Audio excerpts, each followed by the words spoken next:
Hey, shalom, shalom, shalom. This is Nama with the DC Camp Branch of Great Millstone, back for another video. First and foremost, call hello, Yahweh, Shem Yahushua, Shem Kahafadash. And of course, once again, double honors go out to the apostles, bishops, and elders of Great Millstone. All right, there we go. All right, who deserve double honors. All right. Also, salutations go out to the fellow Akim that are out there on the highways and byways. All right. And also, who, there you go, just checking my volume, who post numerous videos, all right, throughout the week to saturate the airwaves with the truth, all right, which goes across the four corners of the earth, all right.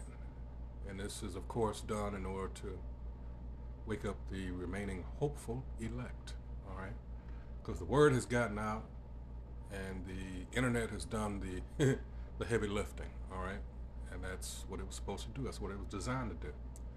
All right, so here's the copyright disclaimer. This copyright disclaimer under Section 107 of the Copyright Act of 1976. Allowance is made for fair use for purposes such as criticism, comment, news reporting, teaching, scholarship, and research, all of which I am doing.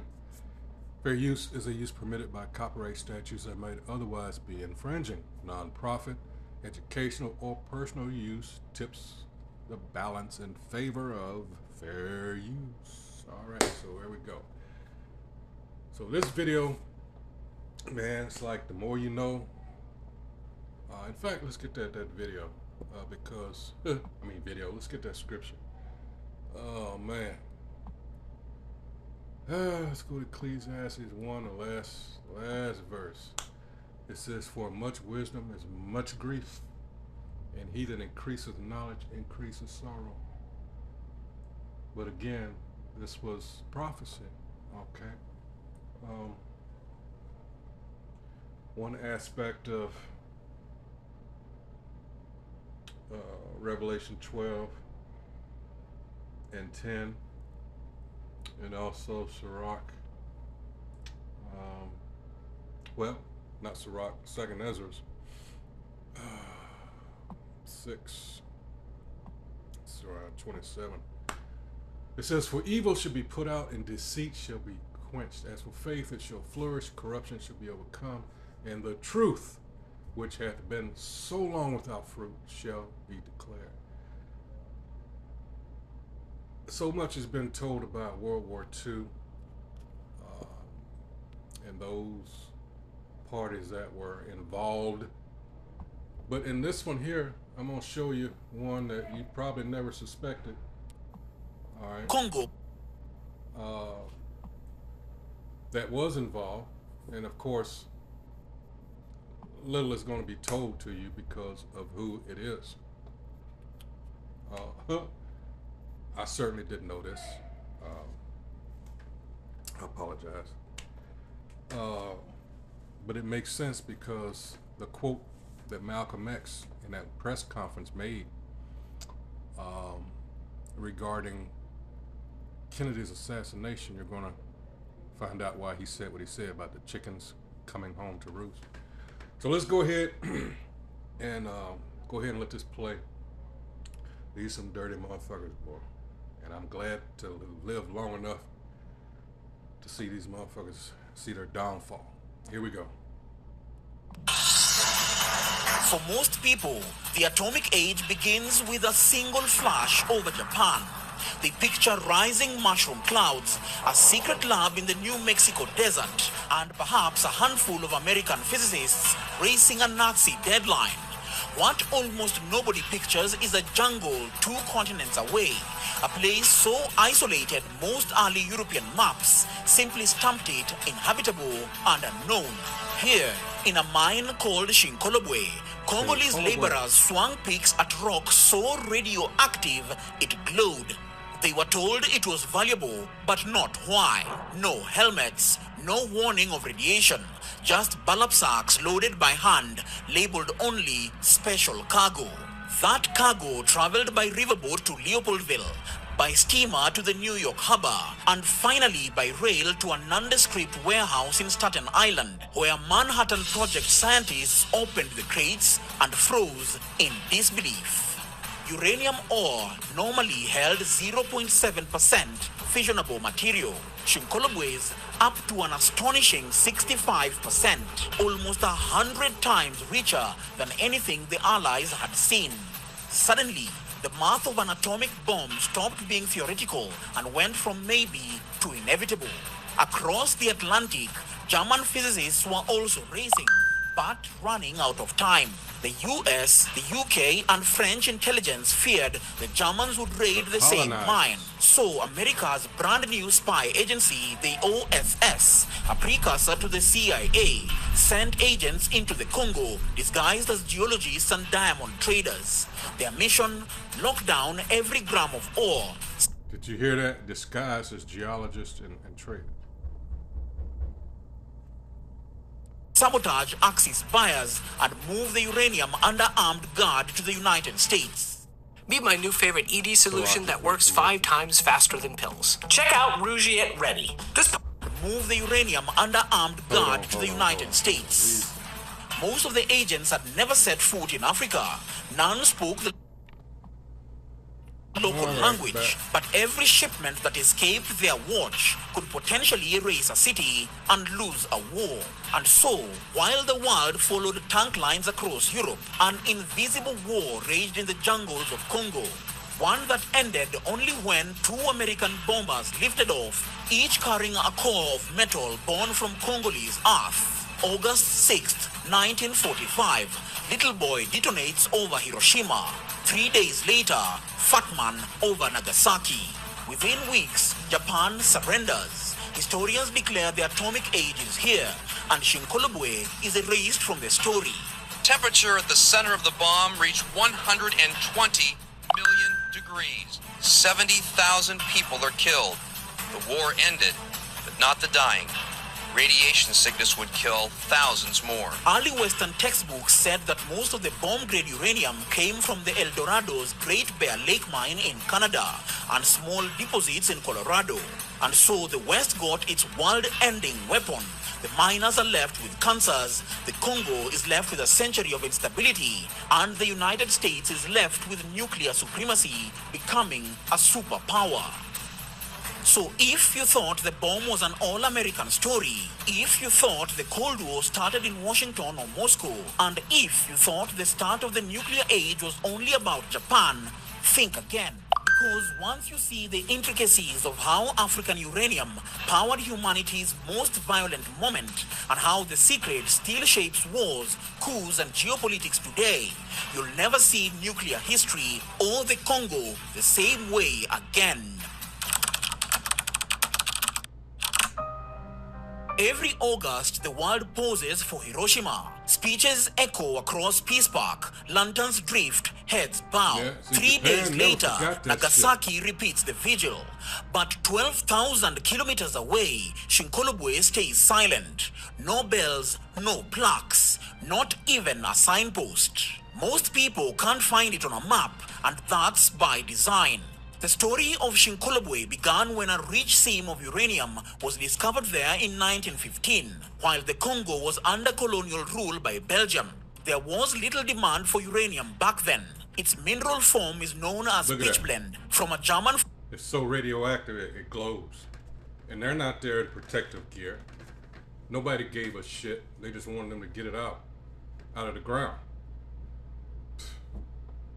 Phrase describing it as a worthless rock. It was mined by the Belgian company Union Minière for its traces of radium, a valuable element that had been recently isolated by scientists. It was only when nuclear fission was discovered in 1938 that the potential of uranium became apparent. After hearing about the discovery, Albert Einstein immediately wrote to US President Franklin D. Roosevelt, advising him that uranium could be used to generate a colossal amount of energy, enough to make bombs powerful beyond imagination. The question, where to find enough of it fast? In southern Katanga sits Shinkolobwe, hard to pronounce, harder to reach. In a deal with Union Miniere, negotiated by the British, who owned a 30% interest in the company, the US secured 1,200 tons of Congolese uranium and an additional 3,000 tons that was stored above ground at the mine in Shinkolobwe. In 1942, US military strategists decided to buy as much uranium as they could to pursue what became known as the Manhattan Project. By 1943, the US wanted more, much more. Shinkolobwe went into overdrive. Engineers pumped the flooded shafts. Belgian foremen conscripted whole villages, and freight trains rolled day and night. Katanga. So you got to ask yourself, why isn't this history taught? Why do we have to learn about some shit that happened in Germany, talking about, you know, over here? If you're not going to teach history, world history that is, why not this? Because it's a shame to them, because they know they fucked over people, all right, for the longest time. But they have this image that they projected throughout the world that they're the good guy. You know, we can't be associated with things such as this. That's against our character. No, it's not. What we're seeing is your real character, all right? And we keep telling you, keep bringing out scriptures to show. I mean, at this point, you might say, well, why are you bringing up all this now? It's like, well, you have to know, all right? You have to know the truth. The truth must be known. And in fact, let's get another scripture. Since we're talking about that, let's go to Luke. Let's see, 12 and 2.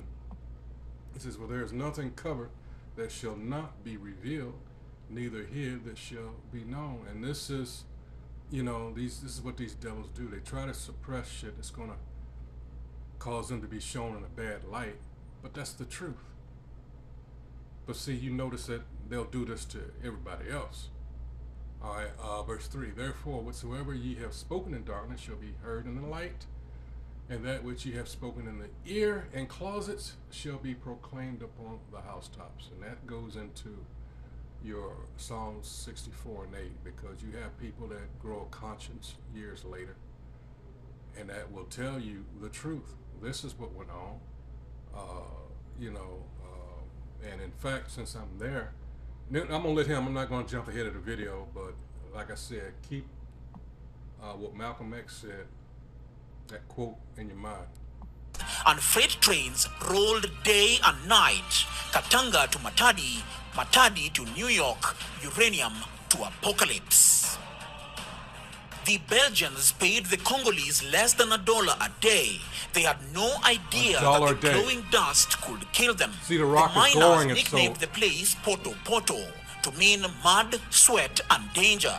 Most never learned why some co-workers' teeth loosened, why wounds wouldn't heal, or why lungs burned after a shift. Desperate to hide the truth, colonial doctors blamed malaria or witchcraft, anything but radiation. They're suffering from radiation poisoning. Their lungs burned after each shift.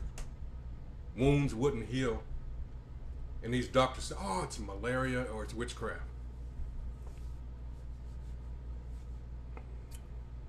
Yeah.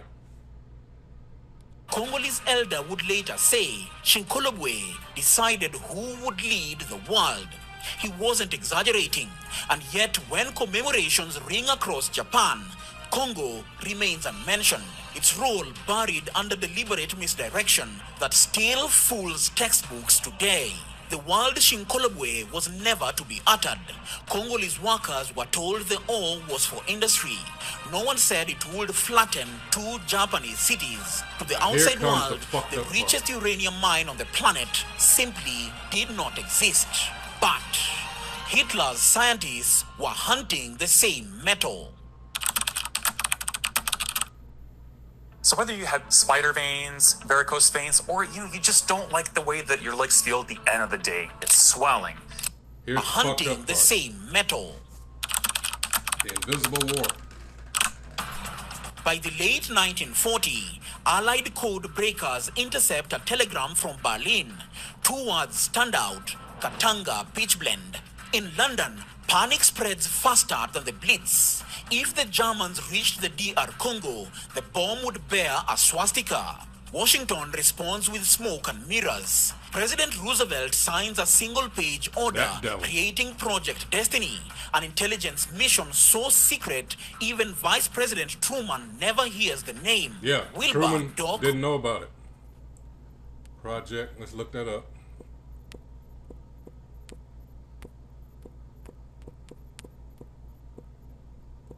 Alright. Like to verify as much as you can.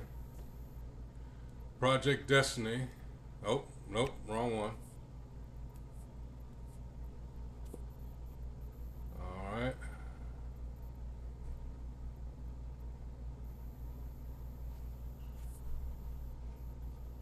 Come on, man. God dang, this thing is sensitive. I apologize. Let's see. Uh-oh. Looks like we're going to run into a... Let's see. No, it's going to give me... Let's see.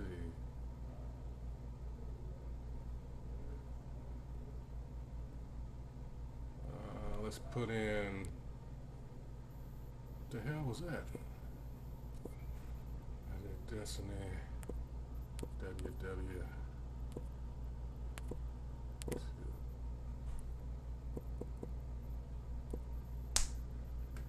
All right. Look at here what we know about the CIA's alleged Operation Paperclip.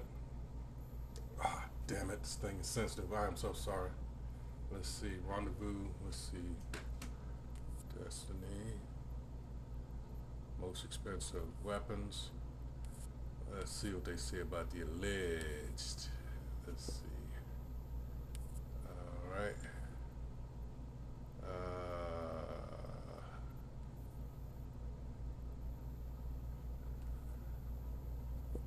Damn it.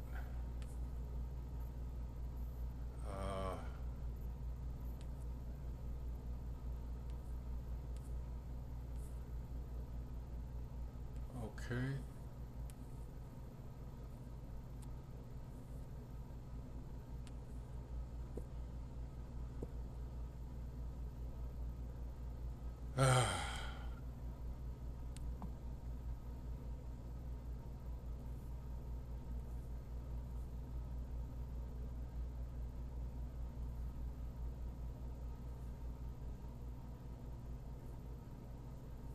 Okay, let's see.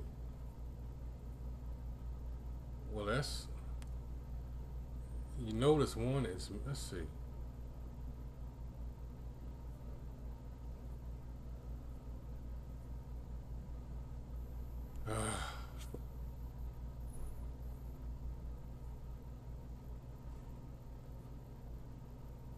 This is weird because one just disappeared. It says alleged history. I can't find it. Let's see. History and lesson plans, timeline experience, World War II. Well, damn. Okay, where is it? Let's see.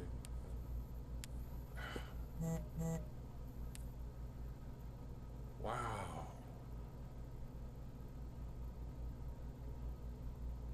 Let's see.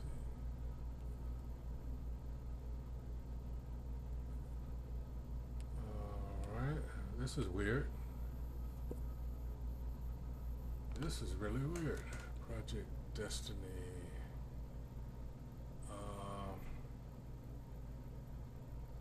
How else am I going to reword this?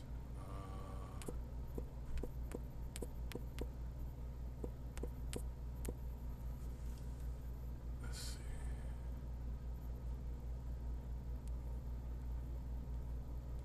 Wow.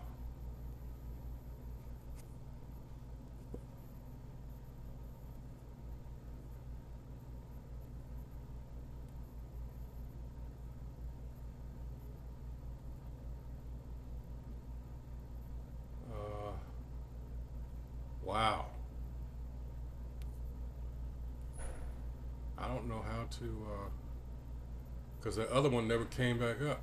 That's weird. Let's try it again. All right.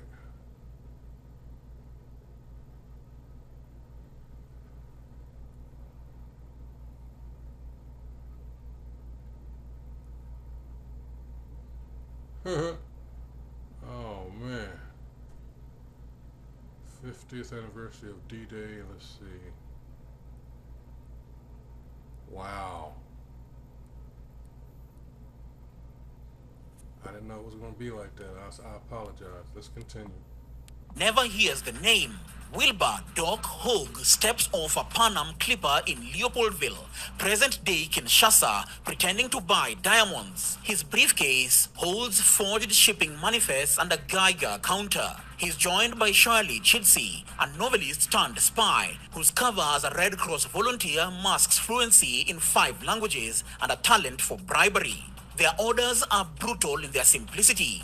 Secure the ore, keep it moving to the United States, stop everyone else, and leave no clues. Chidsey plants a mole inside Union Miniere ledger room. Every outbound crate is relabeled industrial catalysts. True uranium shipments sail under false ports of origin. Cape Town, South Africa, Recife, Brazil, even Reykjavik in Iceland. Anything to confuse German naval maps. Back in Washington, OSS intelligence cables brag Axis uranium pipeline from the Congo is effectively neutralized. While spies played chess with nations, Congolese miners kept swinging picks. The United States would enter the nuclear age. Germany would surrender without a bomb. And the Congo, the place where it all started, would fade back into darkness. Its secret buried under jungle vines and official denials.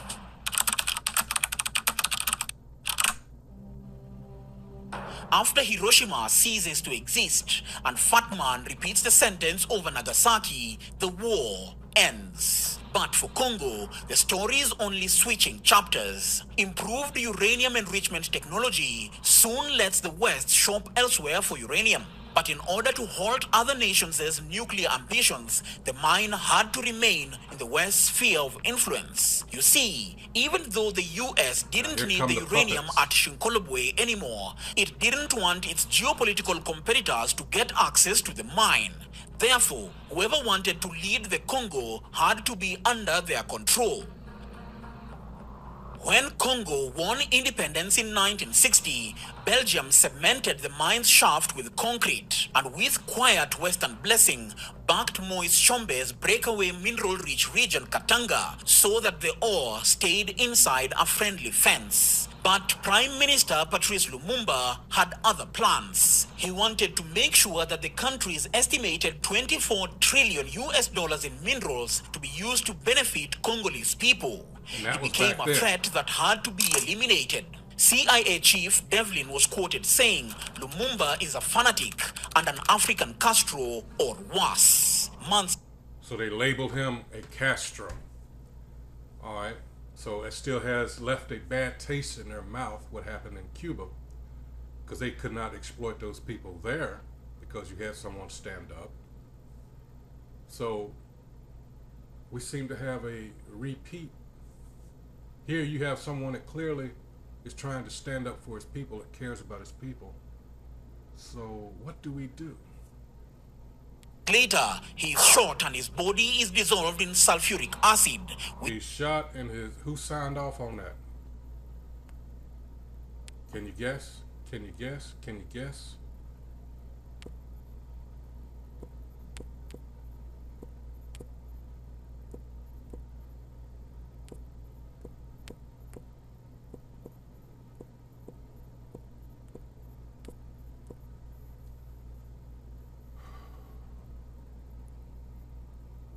How the U.S. issued its first ever order to assassinate a foreign leader.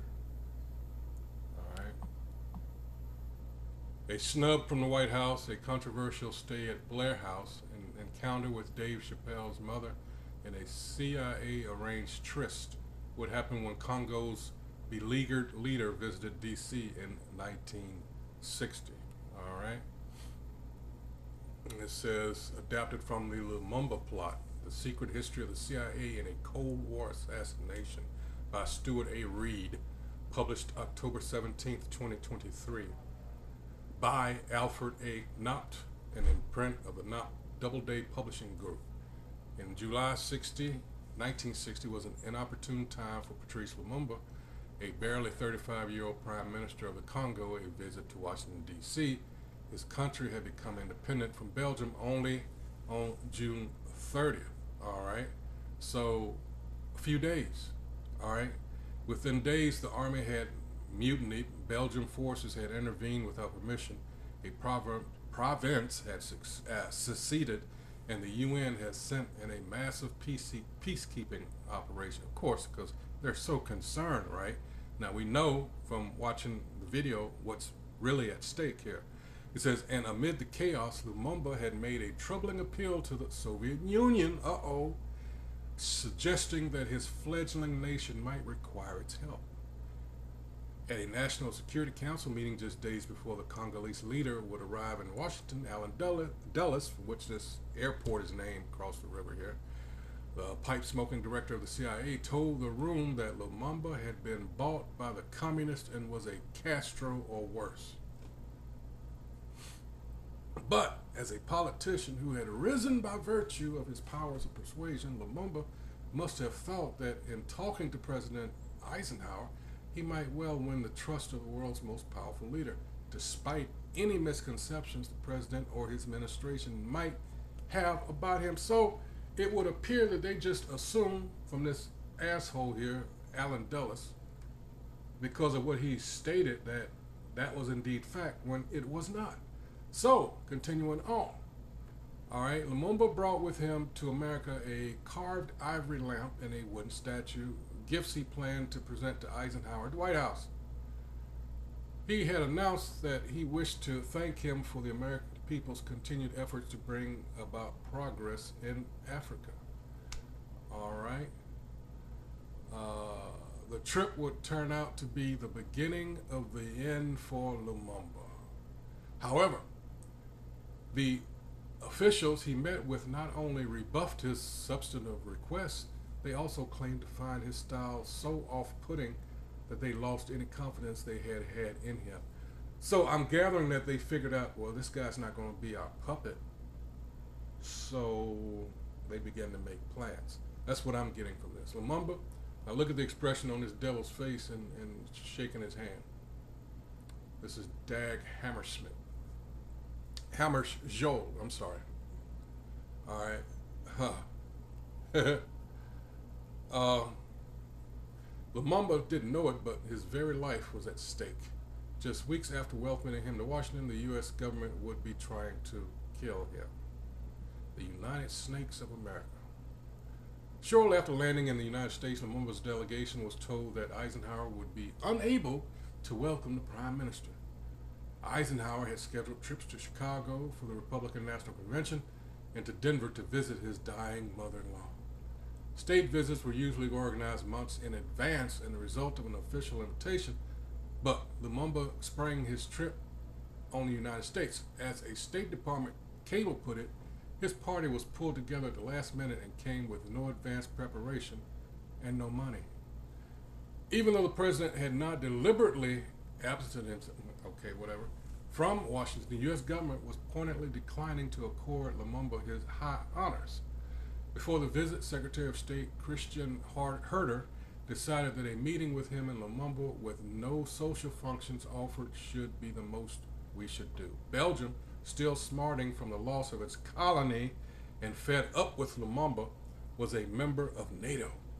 And for the sake of relations with an American ally, U.S. officials found ample reason to keep Lumumba at arm's length. Because they probably figured, after the,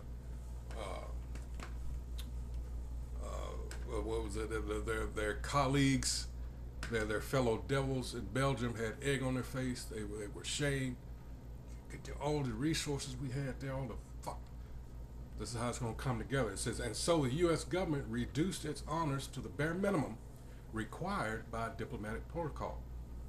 When Lumumba stepped out of the airplane at Washington National Airport in brown loafers and a blue suit with a pocket square, he was welcomed with a hastily sewn Congolese flag, rush ordered for the occasion, and a Marine Corps band with no Congolese anthem to play since none yet existed. Lumumba nonetheless judged the reception a dignified welcome of the sort granted a head of state. As he later announced at a press conference, noting the 19-gun salute given to him, uh, okay, since this was an official visit, Lumumba and his party stayed at Blair House, the presidential guest quarters across the street from the White House, Lafayette Park there. He says he considered the lodgings a magnificent house. All right, here he is again. But even this bare bones reception, designed in part to accommodate Belgian colonial sensitivities, prompted immediate protest from Brussels. A cordial handshake for the Negro who is responsible for an unknown number of rapes of Belgian women, Belgian nuns, wives of American missionaries. See how they're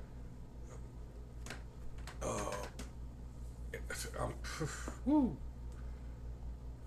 Can't wait till these people get theirs. It says, raged a columnist for the conservative newspaper, Belgian newspaper, anyway, blaming Lumumba for his failure to bring the chaotic post-independent mutiny under control.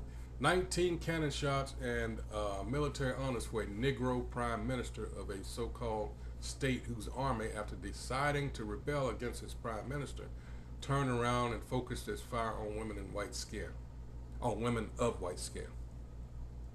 With evident distrust, the columnist conjured up the image of smelly Patrice interloping at Blair House, a savage swindler in a four-poster bed, wallowing in the sheets of the king of the Belgians, Charles de Gaulle and Khrushchev. Noting that the residence was managed by an elderly white woman, the author added, "Let's hope nothing happens to her." You see how the press has been weaponized? Before Lumumba had even laid his head down at Blair House, William Burton, a Vanderbilt heir who had donated his way into becoming Eisenhower's ambassador to Belgium, called Herder from Brussels to relay Belgian officials' displeasure with the catastrophic optics. Soon, Belgium's foreign minister, Pierre Wigny, was also on the phone complaining to Herder, hinting that this, along with U.S. policies he deemed too favorable to Lumumba, would endanger Belgian support for NATO. At a meeting of the hate here, all right, it said at a meeting of the military alliance in Paris, two Belgian diplomats, one of them the Secretary General of NATO, made the same threat.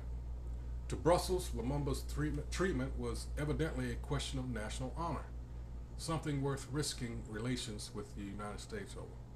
In the past, the United States never had to choose between European colonial powers and newly independent states, but over Belgium and the Congo, that tension was now coming to a head.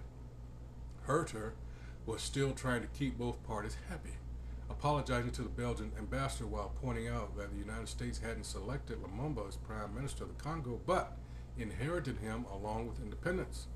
The U.S. Embassy in Brussels, however, took the side of the touchy Belgians, urging Washington that the balance of the visit be played in the lowest possible key in order to hold the damage to a minimum. Check that out.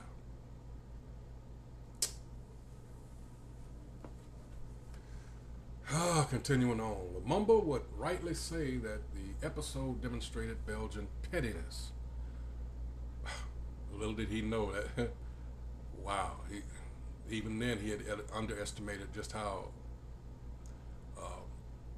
petty they actually were. It says, but he avoided blaming the United States. On the contrary, at a press conference held in Blair House's stuffy basement, he called for American troops to intervene in the Congo and help hasten the Belgian withdrawal. These didn't seem like the words of a man in Moscow's pay. With no White House visit on the agenda, Lumumba's delegation filled its schedule with sightseeing and shopping.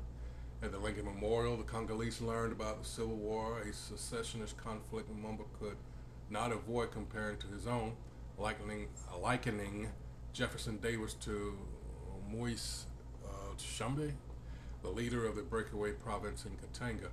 All those who want secession are bound to be beaten in the end, he declared. From there, he visited a Cadillac dealership near the Capitol to look at official cars for his government. A reporter noted he tested doors, poked seat cushions, asked prices, but in the end, bought nothing. Lumumba and his party also toured Mount Vernon, George Washington's Riverside Plantation. A guide emphasized the first American president's legacy as an anti-colonial fighter. What was the attitude of the English towards him? Lumumba asked when they reached Washington's bedroom. Oh, they treated him with respect. Modern day colonists are not so gallant, Lumumba replied with a smile. All right, let's just skip on down. I'll put this in the post if you want to read it. Again at Blair House, the meeting began. Let's see. Yeah, because this is rather lengthy. Let's see. Let's see.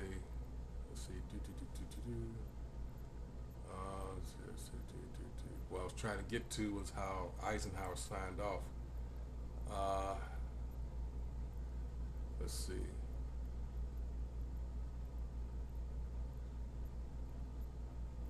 Here it goes. Eisenhower was cranky to begin with, dubbed the terrible-tempered Mr. Bang as by the press. He once launched a golf club at his doctor so forcibly it nearly broke the man's leg. But the disorder in the Congo made him even more crotchety than usual. In Eisenhower's view, the winds of change in Africa were turning into a destructive hurricane. His impression of decolonization was not favorable. The determination of the peoples for self-rule, their own flag, and their own vote in the United Nations resembled a torrent overrunning everything in its path. This distinct lack of enthusiasm for the African nationalist cause was hardly surprising. Given his time leading the invasions of France and Germany in World War II and his service as NATO's top commander afterward, it was only natural that Eisenhower looked at a post-colonial crisis through a European lens. And just as he dragged his feet on civil rights domestically, he thought the black population of Africa should move cautiously and under the tutelage of their white former rulers. Of course he did. But you never hear any of this when they describe Ike, do you? Of course not. Everybody loves Ike, right? The raffish Lumumba particularly offended his sense of decorum. At 9 a.m. on Thursday, August 18th, the president walked into the cabinet room of the White House, a high-ceilinged chamber off the Oval Office with a fireplace, a portrait of George Washington, and views of the Rose Garden through arched windows. He sat down in a leather chair designated for him, slightly taller than everyone else's, and called to order the weekly meeting of the National Security Council. Joining him around the massive mahogany table were 20 other men, including the director of the CIA and the secretaries of Defense, the Treasury, and Commerce. The agenda that day was Africa. Each participant was given a map of the continent, and the bulk of the meeting was devoted to the Congo. The Undersecretary of State, Douglas Dillon, the only man in the room who had met Lumumba, led the discussion. The deterioration of Lumumba's relations with the UN portended disaster. The UN was the vehicle for U.S. policy in the Congo, and if the organization were forced out of the country, the Soviets might swoop in. Dillon considered that prospect altogether too ghastly to contemplate. Maurice Stans, the director of the Bureau of the Budget, weighed in next. By virtue of his big game hunting habit and his Belgian-born father, Stans was what passed for a Congo expert at the White House. After declaring that independence had come to Africa 50 years too soon, he argued that Lumumba's true goal was to drive out the whites and seize their property. Property, I might add, was gotten unjustly. All right. Alan Dulles, the director of the CIA, jumped in to allege that Lumumba was in the Soviets' pay. The notes from the meeting would barely conceal Eisenhower's anger. All right. It was simply inconceivable that the UN would be forced out. When Dillon meekly suggested that it would be hard to keep UN troops in the Congo without the permission of the Congolese, Eisenhower shut him down. What the world was contending with was one man forcing us out of the Congo, Lumumba supported by the Soviets. All this is not supported by facts, all right? It was likely at this point in the discussion that the president made a fateful utterance.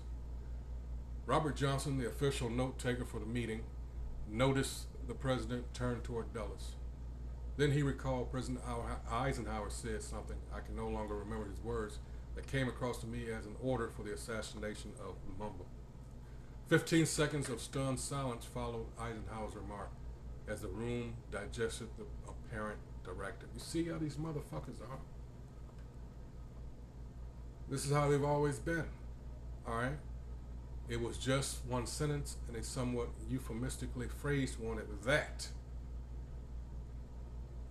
Oh, what's that expression they like to operate by? Why it's plausible deniability? But Johnson would forever remember the shock he felt in that moment. When Johnson returned to his desk to type up his notes, he asked his boss what to do with the comment and was told not to mention it. The only written record of the order that appears to survive comes from the notes of Gerard Smith, the State Department's Director of Policy Planning. It is an admittedly inclusive piece of evidence. In the margins of his legal pad, he wrote Lumumba, and beside it, that a bold X. Just a slight few years ago, the Belgian government gave his descendants a tooth that was supposedly the only remains left of Patrice Lumumba. Was it 2022? 21?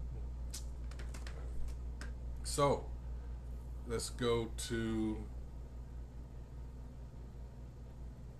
let's see, let's type up another. Again, I will, hold on. All right, let me bookmark that. All right. Let's see.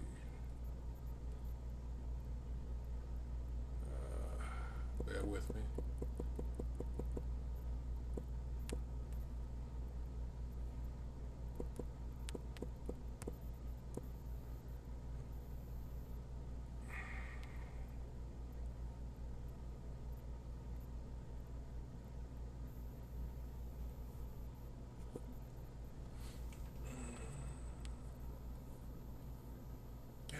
Dang it, this thing is, I apologize.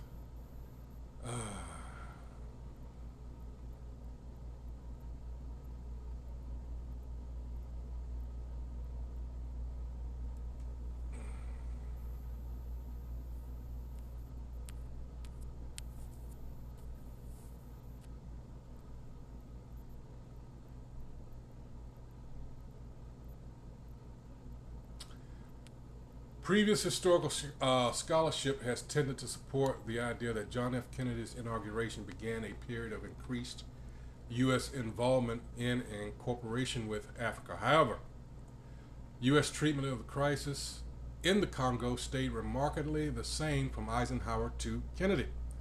In its treatment of Prime Minister Patrice Lumumba, its efforts to secure a new leader, or national leader, and its handling of the Belgian-backed secessionist government in Katanga Province, the Kennedy administration largely followed the lead of its immediate predecessor, which was Eisenhower.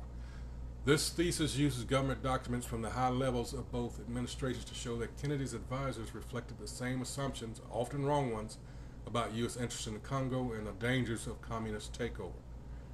This thesis concludes that any desire for the changed Africa policy was not strong enough to lead the U.S. to compromise its perceived national interest in the Congo. So they stayed the course from what Eisenhower had dictated. All right. So they would allow it to go.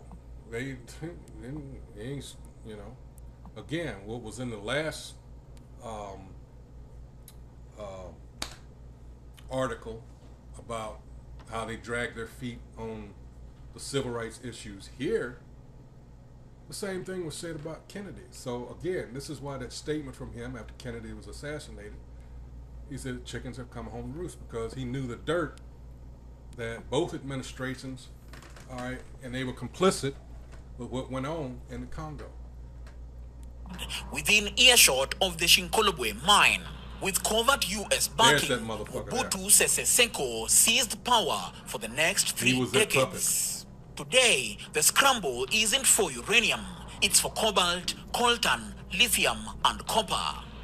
The wiring inside artificial intelligence, electric vehicles, and every green battery on Earth. The DRC holds the planet's largest reserves, supplying 70% of all cobalt, making it the single most important country in the supply chain of modern technology. Yet, the nation ranks near the bottom in income and stability. Yep. Why? Because in the extraction game, real stability is a liability. Peace means contracts must be fair. Fair contracts means minerals get expensive. And global corporations need to protect their bottom line. So the world applauds clean technologies, but... And that's why I just read before doing this video that Mali, all right, they had secured control over their minerals. And I know I did a video, it's been a week or two, Namibia, since they had bad relations with Belgium and Germany, rather, at the turn of the last century, all right, with a lot of atrocities committed by the Germans on them. So their current and newly elected president, which is a woman, she threw like 250 of, U.S. citizens out because of their visas were not in order. In fact, they had overstayed their visas. So they're not putting up with this shit, especially when Trump here is acting shitty about, people overstaying their visas and all that shit. So they're like that, and along with their minerals and stuff, they're like, no, we're gonna process our shit ourselves. If you want to buy it off of us, hey, fine. But there's not gonna be any room for any stealing like they had proven what was going on from these colonizer nations. All right, and those countries, Burkina Faso, with Ibrahim Traore, I guess I said that right. Motherfuckers are standing up and throwing these bastards out of their countries, and rightfully so. All right, continuing on. Keeps the Congo dirty, divided, and dependent. Do you think if these resources were in Europe, there'd be a forever war like in the Congo? Hit the comments, then share this video, so the next time someone flexes their green tech, they'd know what powers it. The uranium ore that fueled the first atomic bombs was different from today's cobalt in science, but identical in economics. Both are strategic minerals global powers will move mountains, assassinate leaders, or topple governments to control. Swap uranium for cobalt, and the extraction playbook barely changes. Only the buzzwords do. If you don't want to believe me, believe Jeffrey Sachs. It's interesting, we heard from the Minister of DRC, what's wrong with your country? Well, we don't even start by saying the King of Belgium created a slave colony for 30 years. The government of Belgium ran the slave colony for another 40 years. The CIA assassinated your first popular leader, Mr. Lumumba, and then installed another dictatorship for the next 30 years.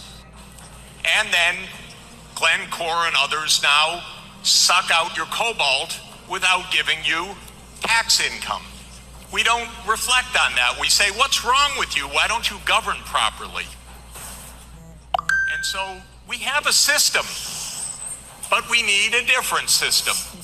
You see that look on the woman's face? See, this is what, the truth. This is why you keep things spiritual. The truth is working. They can't deal with the truth like they deal with everything else. All right, and this is why is it Hosea 6:5? I often get that flipped. Is it 5 and 6 about this word? What it's doing is hewing them to pieces, by the prophets. And then you got 2 Corinthians 10:4 and 5. All right, we're pulling down strongholds of what? Lies and imaginations and things of that nature. All right, the truth. Keep it spiritual. The truth is winning. All right, that's after all, which was proven strongest, right? In 1 Ezra's 4th chapter, what was it? Wine, women, the king, and the truth, which was the most powerful, the truth. All right. So there you have it. I'm gonna leave it there. I've already gone almost an hour, but yeah, this is where we've come to now, and the world is tired of a so-called white man, the Edomite.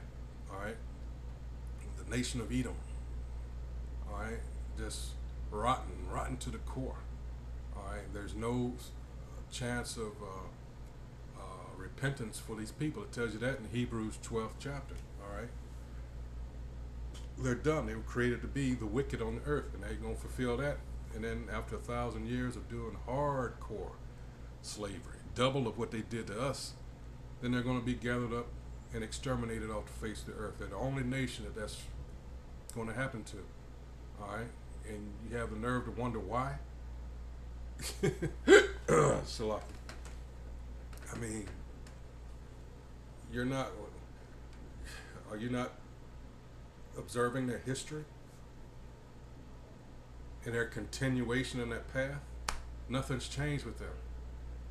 All right, so with that, hey, I hope once again everyone who viewed this video has been edified.